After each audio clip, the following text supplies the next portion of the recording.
दोस्तों आज मैं बताऊंगा आपको मीडियम साइज़ पैंट की कटिंग। मीडियम साइज़ पैंट की कटिंग हमें किस तरीके से करनी है। तो इस तरीके से हम सीधा एक निशान लगाएंगे पहले सीधी स्केल से लेकर के, और जो फलाई की तरफ से जो लटक है हमारी, लटक की तरफ से 1.25 इंच हम डाउन करेंगे नीचे की साइड, और इस तरीके से शेप पट्टी लेंगे और शेप पट्टी ले करके निशान लगा देंगे इस तरीके से।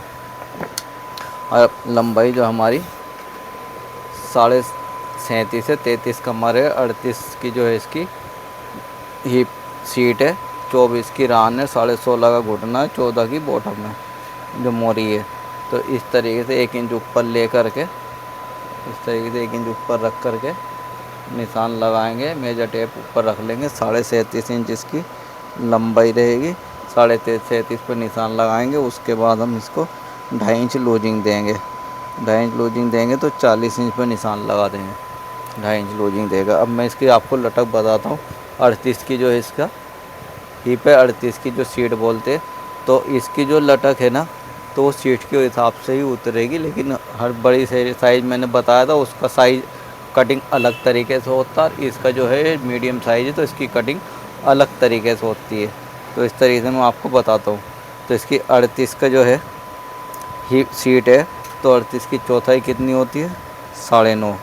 तो हम इसमें से आधा इंच माइनस करेंगे तो 9 इंच हम इसकी लटक उतार देंगे। और इसकी 37.5 जो है लंबाई है, तो 21 इंच पे घुटना उतारेंगे।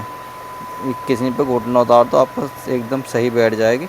और इसी तरीके से इधर से भी साइड से 9 इंच रखेंगे लटक और 21 इंच का घुटना। इधर से 1 इंच मेजर टेप ऊपर रखेंगे और 37.5 इंच लंबाई का निशान लगा देंगे। और इसमें 2.5 इंच लूजिंग दे देंगे। 2.5 इंच मतलब मोरी का जो है एक्स्ट्रा कपड़ा छोड़ना है। इस तरीके से निशान लगा करके सीधा इस तरीके से जो साइज़ दोस्तों रहता है ना, बड़ा साइज़ मैंने आपको पहले वीडियो में, काफ़ी वीडियो में बड़े साइज़ की भी कटिंग बताई है। तो उनकी जो कटिंग रहती है ना, वो कटिंग अलग रहती है। और नॉर्मल साइज़ जो रहता है, मीडियम साइज़ रहता है, हर पैंट की कटिंग अलग रहती है। बहुत समय मैंने देखा है सब लोग के बोलते हैं कि सीट के हिसाब से ये लटक उतार दो तो उस पैंट बैठ जाएगी। ऐसा नहीं है, सबकी लटक अलग अलग हिसाब से उतारी जाती है हर पैंट में। अब ये मीडियम साइज़ है तो हम इसका आधा इंच माइनस करके 9 इंच की लटक उतार देंगे। इस तरह किनारे छोड़ के निशान लाएंगे। 1.5 इंच फलाई में माइनस करेंगे, 1.5 इंच का निशान लाएंगे। 24 की इसकी रान है तो 12 इंच पे निशान लगाएंगे। और 6 इंच इसका बीच सेंटर का लगाएंगे। इधर से 2.25 इंच क्रॉस करेंगे। क्रॉस पॉकेट की पैंट है तो फलाई की तरफ से 2.25 इंच क्रॉस करना, ज़्यादा नहीं करना, नहीं तो पैंट जो है नहीं बैठेगी। और 6 इंच इधर से हम लगा देंगे सेंटर का। तो फलाई की तरफ से आप इस तरीके से ज़्यादा क्रॉस मत करना, नहीं तो क्या होएगा, इस तरीके से अगर ज़्यादा क्रॉस करेंगे ना तो उसमें क्या होता है, फिर पैंट नहीं बैठ पाती है। तो इस तरीके से हमें सीधा इस तरीके से निशान लगा देना है। तो इस तरीके से हमें ज़्यादा क्रॉस नहीं करनी है। हमें इस तरीके से ही शेप पट्टी थोड़ी पाव इंच का, सिर्फ पाव इंच का फ़र्क देना। और इधर से हम गोलाई कर देंगे। मैंने तो पहले भी आपको पहले वीडियो में बताया कि मैं अंदाज से गोलाई करता हूँ। आप इधर से 1.5 इंच का ये हमारा लटक का निशान है और ऊपर को फलाई का निशान लगा लेना 1.5 इंच पे से आप गोलाई दे देना। पैंट परफेक्ट बैठ जाएगी, ना खींचेगी, ना फोक खींचेगा, ना कुछ, एकदम परफेक्ट बैठ जाएगी सब। इसकी 33 जो है कमर है, तो 33 की चौथाई होती है 8.25, और 1 इंच हम इसका एक्स्ट्रा रखेंगे तो 9.25 इंच। 9.25 इंच का इसका सामना रहेंगे। हम शेप पट्टी लेंगे और इस तरीके से हमें शेप पट्टी ज़्यादा क्रॉस ना तो फलाई की तरफ से करनी है और ना ही शेप पट्टी हमें क्रॉस पॉकेट की तरफ से करनी है, तो क्रॉस पॉकेट भी फूल जाएगी और पैंट का शेप बिगड़ जाएगा। इस तरीके से हमें बिठानी है। इस तरीके से फिर हमें शेप पट्टी ले करके ये फलाई की तरफ से जो हमारी लटक रहेगी, लटक की तरफ से और क्रॉस पॉकेट की तरफ से सीधा निशान लगा देंगे शेप पट्टी ले करके। और इसकी ये नॉर्मल साइज़ है तो 2 इंच हम इसका क्रॉस पॉकेट का निशान लगाएंगे और 7 इंच इसका इधर से क्रॉस पॉकेट का निशान लगाएंगे। ये तो हमारा 2 इंच का निशान क्रॉस का हो गया और ये 2 लंबाई का निशान हो गया 7 इंच क्रॉस पॉकेट का। और शेप पट्टी लेके निशान लगा देंगे। अब इसी तरीके से 6 इंच सेंटर हम घुटने पे निशान लगाएंगे। 6 इंच घुटने पे निशान है, 16.5 इंच इसका घुटना है, तो इसका हम चौथाई करेंगे 4 इंच 1 पॉइंट और आधा होगा 8.25, तो 8.25 इंच पे निशान लगा देंगे। और इसी तरीके से 6 इंच भी सेंटर मोरी में लगाएंगे। और मोरी है इसकी 14, तो 14 मोरी का आपको मैं बताता हूँ।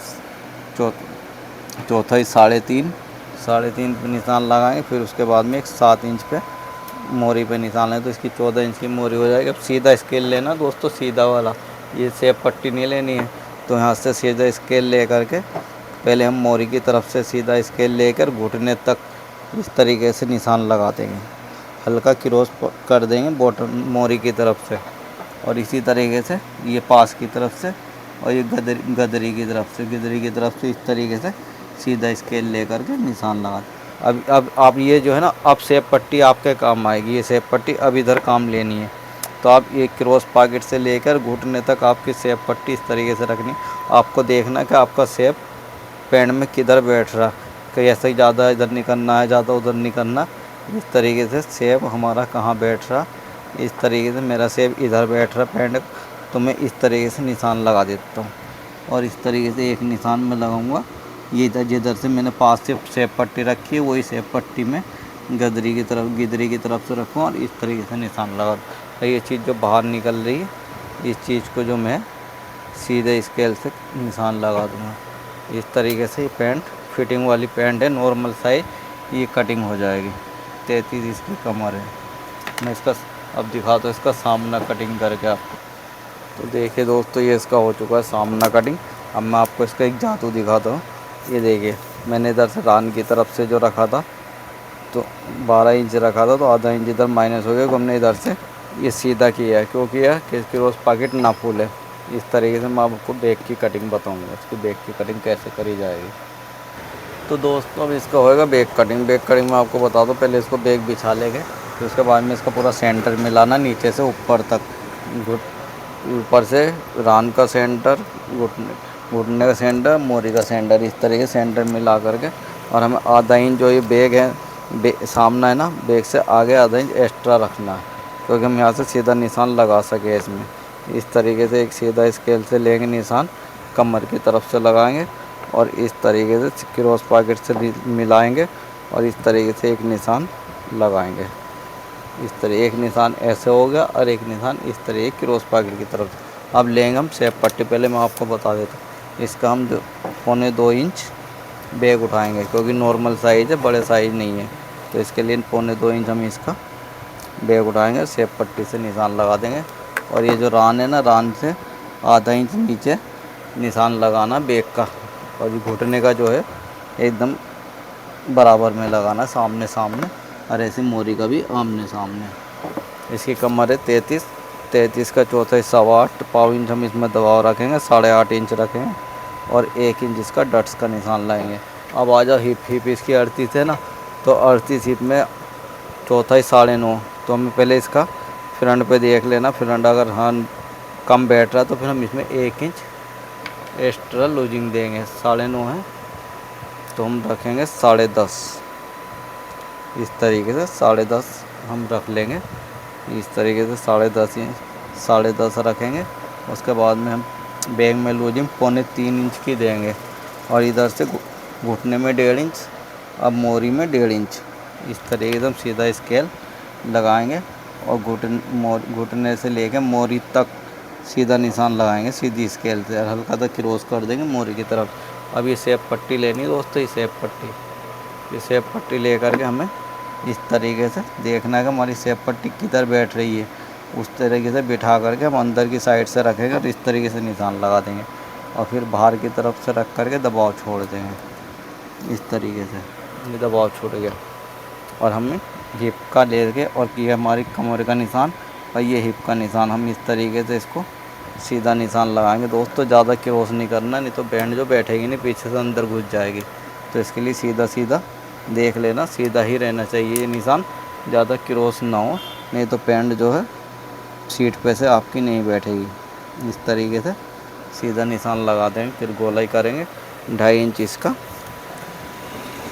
छोड़ेंगे मार्जिन, जो लूज टाइट करने के लिए रहता है बेल्ट में, और इस तरीके से निशान लगाएंगे और गोलाई करके कटिंग कर देंगे। हो गया है बैक पैंट की कटिंग। इस तरीके से पैंट की कटिंग करी जाती है दोस्तों। अब मैं इसका आपको बैक कटिंग करके दिखाता हूँ, बैक कैसे कटिंग। तो दोस्तों ये हो चुकी है पूरी मीडियम साइज़ की पैंट कटिंग। इस तरीके से मीडियम साइज़ की पैंट कटिंग करी जाती है। ये हमारी मिड बैक सामना हो गया, ये बैक हो गई। इस तरीके से हमने मीडियम साइज़ पैंट की कटिंग, आगे और भी मैं आपको बताता रहूँगा। आप मेरा जो यूट्यूब चैनल है क्लासिक टेलर 4321, उसको आप सब्सक्राइब कर लीजिए। अब मैं आपको और भी ज़्यादा बताता रहूँगा, जो हर चीज़ की कटिंग जैसे जैसे मेरे को टाइम मिलता रहेगा इसी तरीके से मैं आपको कटिंग बताऊँगा। जो मेरा चैनल है क्लासिक टेलर 4321, वो आप सब्सक्राइब करिए अच्छे से। मैं हम तो ये चाहते हैं कि हर टेलर काम करने वाला कारीगर भी रहे तो वो भी कटिंग सीख जाए और टेलर लाइन आगे बढ़ती रहे। हमारी टेलर लाइन को लोग बोलते ख़त्म हो जाएगा, रेडीमेड आया है तो रेडीमेड में दोस्तों मैं आपको ये बताता हूँ, रेडीमेड में कुछ नहीं है। देखिए दोस्तों, ये हमारी इधर पैंट टंगी है और ये देखिए दोस्तों, ये देखिए क्या रेडीमेड हमारा, देखिए आपको दिखाते तो देखिए दोस्तों, ये हमारी दुकान का काम है। इस तरीके से दोस्तों ये देखिए मैं घुमा कर दिखाता हूँ दोस्तों, ये है हमारी दुकान का काम। रेडीमेड कुछ नहीं है दोस्तों, ये सब रेडीमेड करते हैं। टेलर ख़त्म हो जाएगा ऐसा कुछ भी नहीं है। आप अच्छे से काम करो, अच्छी फिनिशिंग दो और अच्छी फिनिशिंग दे करके सब कारीगरों को भी कटिंग बताते रहो और दूसरे लोगों को भी सपोर्ट करो और दूसरे लोगों को सपोर्ट कर करके हमारे टेलर लोगों को आगे बढ़ाओ। आगे बढ़ाएंगे तो ही हमारा टेलर लाइन का नाम रहेगा। हम कभी ये नहीं चाहते हमारी टेलर लाइन का नाम खत्म हो। बोलते रेडीमेड आया तो टेलर, बहुत कस्टमर से बोलते और भी लोग आगे बोलते टेलर लाइन ख़त्म हो जाएगी, रेडीमेड चल रहा है। तो दोस्तों ऐसा कुछ नहीं है, सब कपड़े सिला के पहनते हैं, हम भी देते सिला करके। मैंने आपको दिखाया कि कितना काम हमारी दुकान में रहता है। ठीक है दोस्तों।